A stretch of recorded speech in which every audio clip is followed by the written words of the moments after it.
I've learned that the breakthrough isn't in the spotlight, it's in the becoming. The becoming of a woman who knows her power, who knows her voice, who knows that her story matters. Keep creating, keep becoming, and keep giving yourself grace to evolve. Remember that you are not behind, you are being refined. Do not give up on yourself. It's important for us to walk in our authenticity. That is our superpower. Don't give up.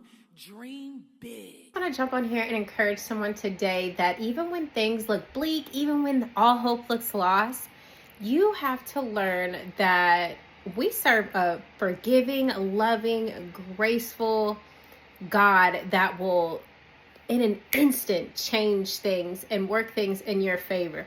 We just have to come to him loving.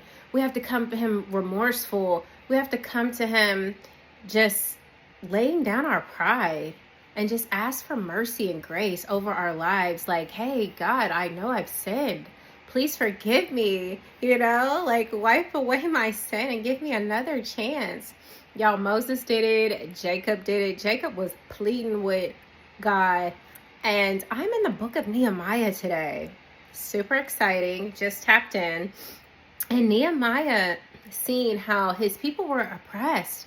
They were exiled.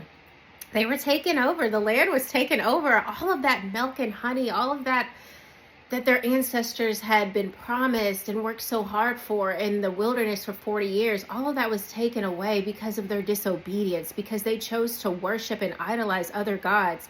Similar to the way that we do as millennials and Gen Zers here in 2025.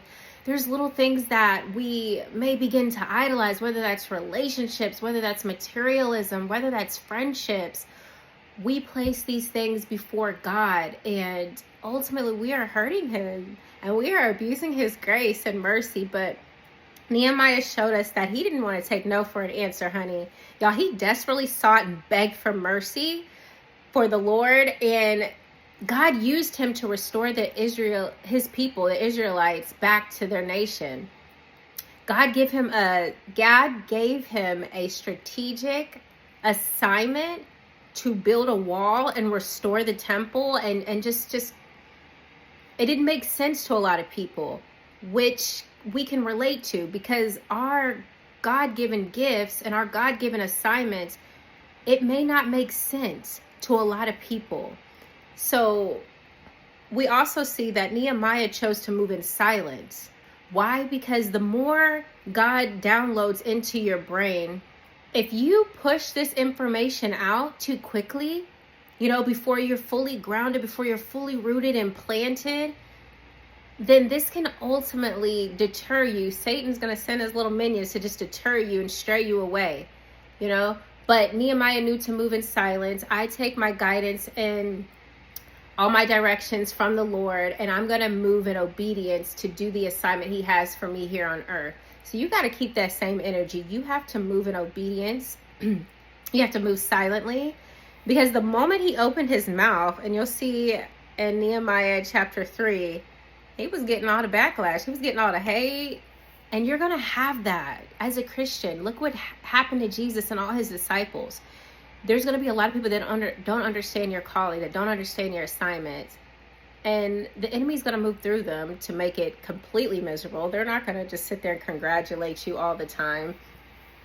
There's going to be moments where you receive backlash, where you receive negative commentary, but you have to be like Nehemiah in that moment. You have to keep your eyes locked in on the Lord. You have to stay focused and just remain obedient and move. When he tells you to move left, move left. When he tells you to move right, you move right. So whatever season you may be in, know that you are going to have to remain locked in with the Lord so he can navigate you through any steps necessary to get you to the ultimate goal, to your purpose, to fulfill the will that God has placed over your life. I pray this message touched someone. I pray it helped you, and I pray you have courage to move past fear, to move past doubt, to move past any negative commentary that's coming your way, and just stay locked in on the Lord and your assignment. You all have a beautiful, blessed day.